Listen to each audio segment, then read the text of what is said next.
Welcome to the IT Career Energizer podcast.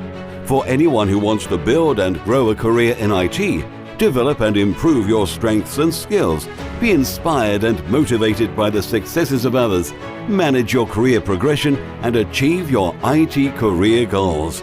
And now, your host, Phil Burgess. Welcome to episode 98 of the IT Career Energizer podcast. My guest on today's show is Vicky Brasseur. Vicky has spent most of her 20 years in the tech industry leading software development departments and teams and providing technical management and leadership consulting to small and medium-sized businesses. Vicky is also a vice president of the Open Source Initiative, a winner of Open Source Awards for contribution, and a regular speaker at open source conferences. And this year has seen the publication of Vicky's book, Forge Your Future with Open Source, which I'm sure we'll be talking about later in the show. So Vicky, can you expand on that summary and tell me a little bit more about yourself? Sure. And hi, everyone. Thanks so much for having me, Phil. I really appreciate it. While I have spent a lot of time doing business management strategy stuff, what I spend most of my time on now is helping companies understand, use, contribute to, and release free and open source software in a way that's both good for their bottom line strategically, but also in a way that's good for the community. So we get that very good balance and that beneficial cycle of the corporate contributions and the community benefit all at once. So could you maybe give us an understanding of what the benefits are of using open source? For a company, there are so many.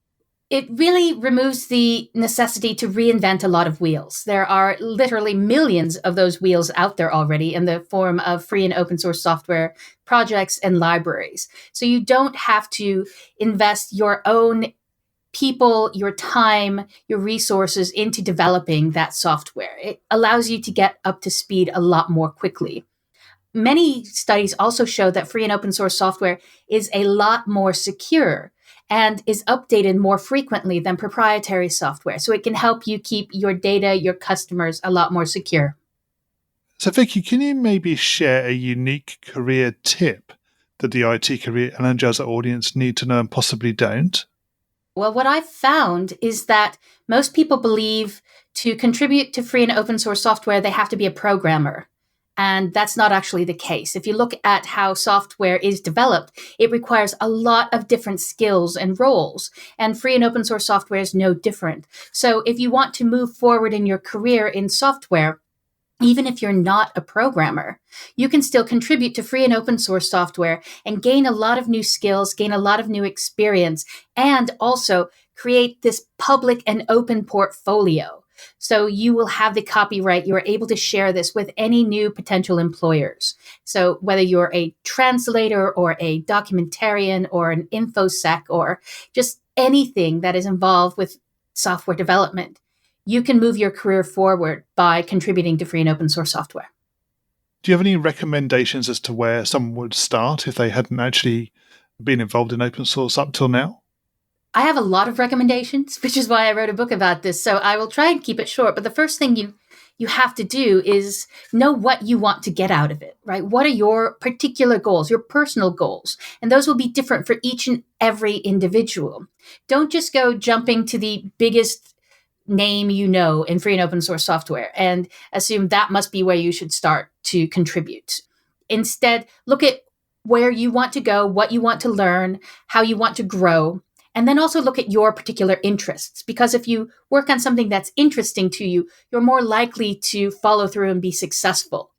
Say there's a hobby. Let's say you like woodworking or sewing. There are free and open source software projects related to those.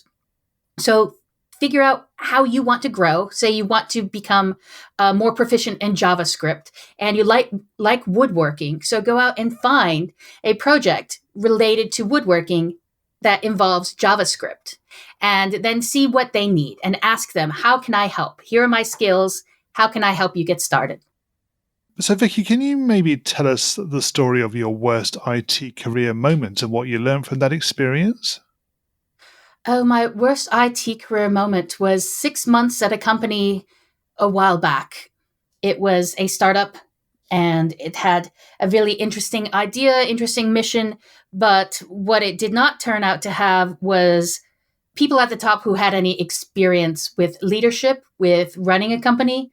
And having helped companies before that with their, particularly startups, because I was in the Bay Area at the time, having helped companies figure out how to do business correctly, being in a situation where I was in a company that, unbeknownst to me, was not well run, was really very unpleasant.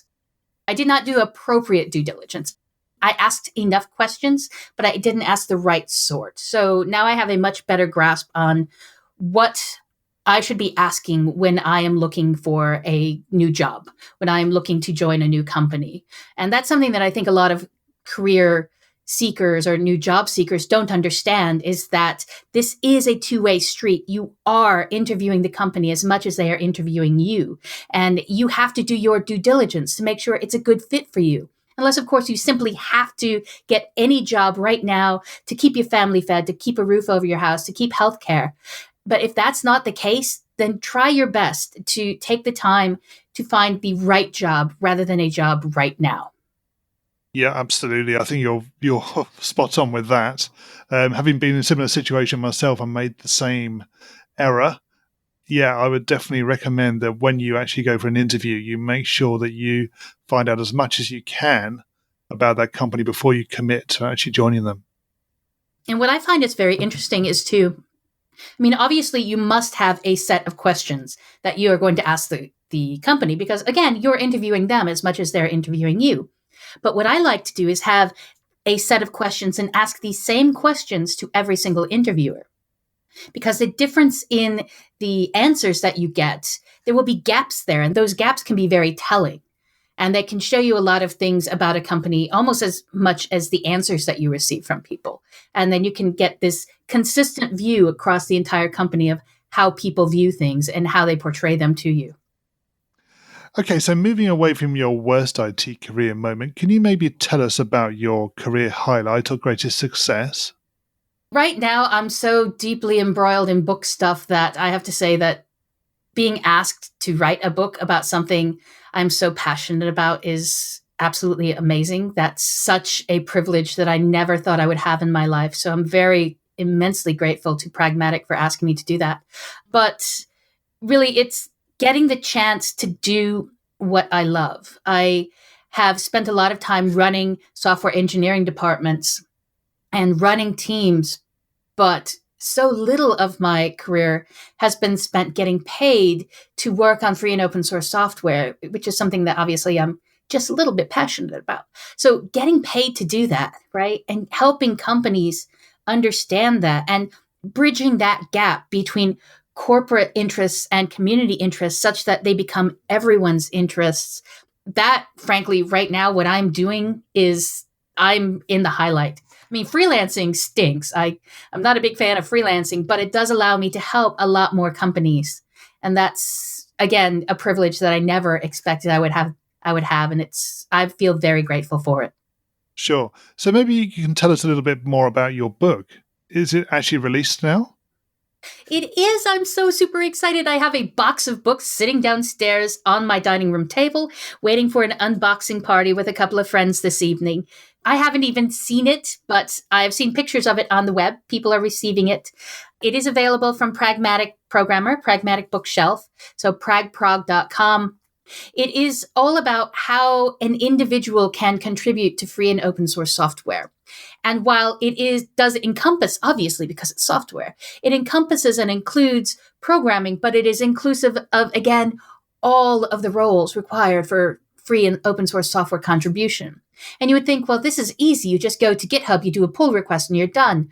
Well, that's the mechanics of doing free and open source software contribution. The really complex part and the stuff that we don't bother to communicate very well are all of the people elements of free and open source software. There are a lot of expectations there within the communities of new contributors, of things that they expect you to know, but they for various reasons, have done a very poor job of letting you know that. So, what even is free and open source software? That's something that I find people have taken for granted and no longer really know. They simply assume, and their assumptions are typically wrong. So we go into that, what it is, why it matters, what is copyright, why is licensing such a big deal? And then there's all the other stuff. How do you interact on email? There's a lot of expectations there, again, of how you interact with people. And so setting all of that out, there are also sections upon how if you can contribute for your job. Say you use a particular project at work and you want to contribute your fixes back to it. How do you do that within your job? Because you can't just do that. There are copyright issues that you have to be concerned with and intellectual property. And if you have something that you have created at work, how can you go about releasing that in such a way that it benefits your company and the community, and you can build a community around that? So there are just so many different factors that we haven't ever collected in one spot before. And I'm really glad that now I can just hand this to someone and say, here, this is how you do it. It's okay. Yeah, sounds great. So the title of the book is Forge Your Future with Open Source. Yes, it is. We'll make sure we've got a link on the website, so anybody who wants to find out about the book or maybe purchase it, visit the IT Career Energizer website. You'll be able to find a link. So, Vicky, we're moving on. Can you maybe tell us what excites you about the future of the IT industry and careers in IT? Within IT, we are starting to finally realize that we have screwed up over the past 30, 40 years, and we have really become very insular within IT. And we do spend a lot of time now talking about, finally, things like diversity and inclusion and why it's actually important, and accessibility and why that's actually important. And these are conversations that were happening on the far fringes for years, but now they're coming into the center, and we're openly having these dialogues. And that, I think, is going to help free and open source software and all of software development in ways that people just haven't really considered until now. I mean, if you look at all of the studies, they show that communities and projects and teams that are more diverse are also much more innovative, and they come up with better ideas more quickly, and they implement them more efficiently. But we've kind of closed ourselves off for that within our software cultures for many decades now. It just sort of became this unfortunate downhill roll. But we've corrected that roll, and I think we are starting to move our way back up the hill into the sun, to continue that sort of metaphor. And I think it's going to be very interesting seeing how this develops over the next 10, 20 years, because we're only just now starting it, and it will take time to get right. Yeah, I think you're right in terms of the fact we're heading in the right direction. I think the industry is still very young, and we're still learning very much about how to deliver solutions and make sure that we work in effective in ways. Absolutely. Yes, I'm right there with you. Okay, we're going to go into the reveal round now. We'll find out a little bit more about the way you think about IT.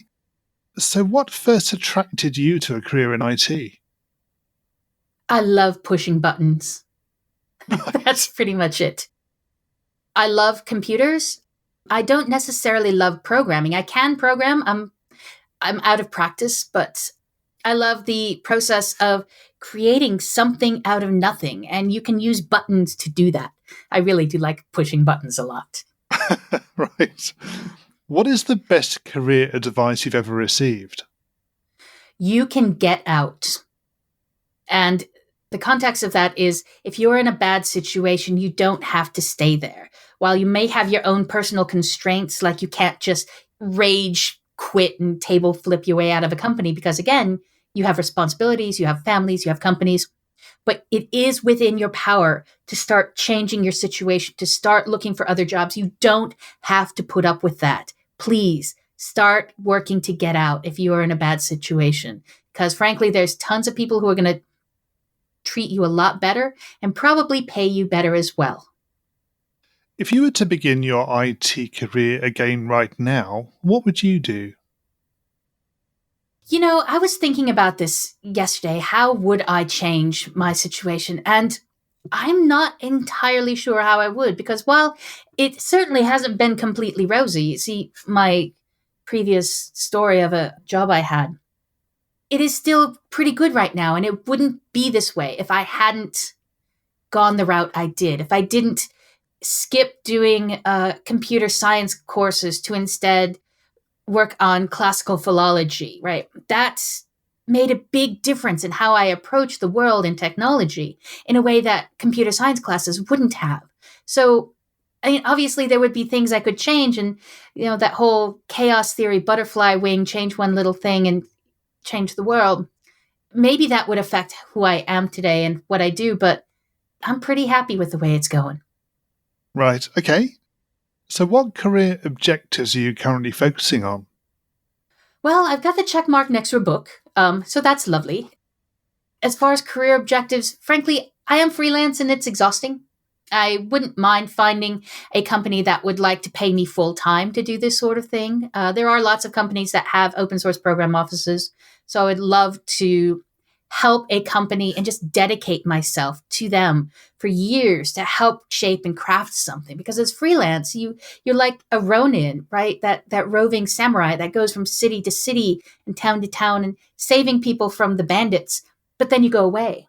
So for freelance, I help people set these things up, but then I move on to the next job and I never get to see things through. And I really miss that. I miss being a full-time part of something in that way as part of my career. So I would love to do that. What's the number one non-technical skill that has helped you in your career so far?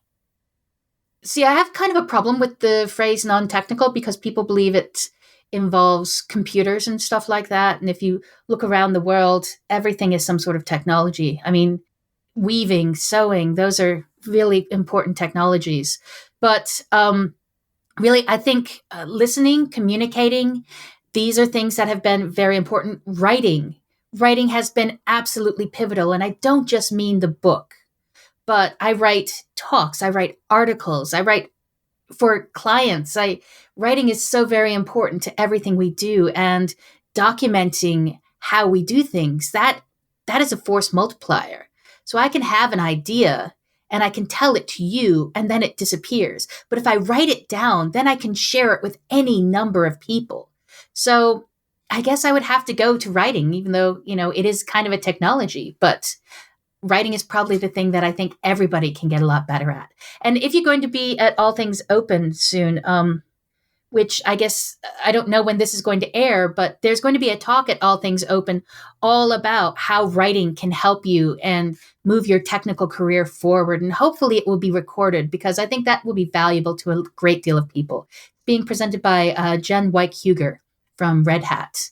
So that should be a really great talk, and I'm looking forward to that one. So Vicky, can you maybe share a parting piece of career advice with the IT Career Energizer audience? You have the power, and it is within your power to move your career forward, but you have to take the time to think about it. While it would be nice to believe that your manager will be helping you in your career development, and they should if they are a good manager, having led software engineering departments, right? That is the sort of thing that I am very focused on, but not all managers know that. So you can't rely on them. And frankly, it's not their career. It's up to you. So take the time, grab a cup of tea and just a notebook or something on a Sunday morning and just sit in the sun and think, where do I want to go? What do I want to do? And what are the steps between here and there? And just start small. And don't feel bad if you're not making massive progress, because baby steps are still steps. And as long as you're thinking about it and trying to move forward, you are making progress. Yep. And finally, what's the best way we can find out more about you and connect with you? Well, Twitter. I'm so big on Twitter. I do way too much tweeting. Apologies to everyone who follows me. So I am at VM Brasseur on Twitter. But there's also my website, which is vmbrasseur.com. I have a blog linked there, and I also will often cross-post all of my other articles that I do. And my talks. I do a lot of talks, including a workshop on the care and feeding of a healthy job hunt. So I have videos out there for that sort of thing. I'm really into helping people make sure they get their careers right and move forward, and hopefully doing that through free and open source software, which is what the book can help you do as well. Vicky, thank you so much for joining me on the podcast today. It's been great chatting with you. This has been wonderful. Thank you so much for all your time. I'm really grateful, Phil. Well, I hope you enjoyed listening in to today's episode and to my guest's career tips, advice, and experiences. You'll find a show notes page for today's episode on the IT Career Energizer website, which will be itcareerenergizer.com/e and then the number of today's episode. And a quick reminder that the show has now 3 episodes every week on Mondays, Wednesdays, and Fridays. So make sure that you are subscribed to the show to get new episodes automatically downloaded. Also, don't forget to join the IT Career Energizer community Facebook group. You'll get to engage with other like-minded people, get to find out more about upcoming guests and other episodes, and can get involved in the future direction of the podcast. It really is a great pleasure to be able to talk to so many inspirational people from across the industry and to be able to share their stories and advice with you. Thanks for listening, and remember, if you're not growing your career, you're slowing your career. Thanks for listening to the IT Career Energizer podcast. To find out more about building a successful career in IT, visit itcareerenergizer.com.